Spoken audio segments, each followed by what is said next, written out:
तर नमस्कार पोट्टे.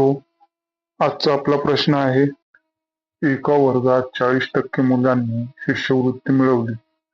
जर 50% विद्यार्थ्यांना शिष्यवृत्ती मिळत असेल आणि वर्गात एकूण मुलींची संख्या 60% असेल, तर शिष्यवृत्ती मिळालेल्या मुलींची टक्केवारी किती?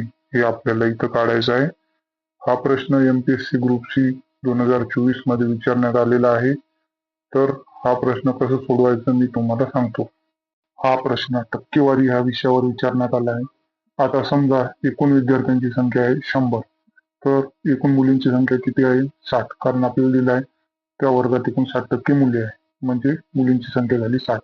आता मुलींची संख्या 60 आहे, तर एकूण मुलं किती राहील? 100 मधून 60 गेले 40, म्हणजे एकूण मुलांची संख्या आहे 40. आणि एकूण 50% विद्यार्थ्यांना शिष्यवृत्ती मिळत आहे. तर एकूण 50 विद्यार्थ्यांना शिष्यवृत्ती मिळत आहे, हे आपल्याला प्रश्नामध्ये दिलेलं आहे. आता इथं पहा, त्या वर्गात 40 मुलं आहे आणि त्याच्यापैकी 40% मुलांनी शिष्यवृत्ती मिळवली आहे. म्हणजे 40चे 40% म्हणजे 16.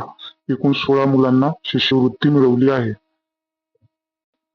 आता इथं पहा, एकूण 50 विद्यार्थी आहे ज्यांना शिष्यवृत्ती मिळत आहे, त्यापैकी 16 हे मुलं आहेत, तर बाकीचे राहिलेल्या ह्या मुली आहेत. म्हणजे 50 पैकी 16 गेल्यावर बाकी किती? 34 राहतील. म्हणजे एकूण 34 मुले आहेत यांना शिष्यवृत्ती मिळवली आहे.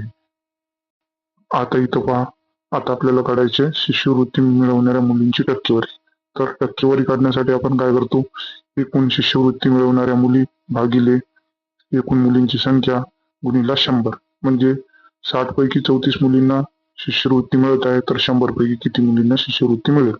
तर हे सॉल्व्ह केल्यानंतर आपल्याला मिळेल 56.66% मुलींना शिष्यवृत्ती मिळाली आहे.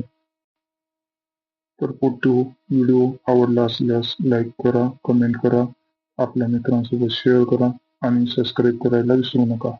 धन्यवाद.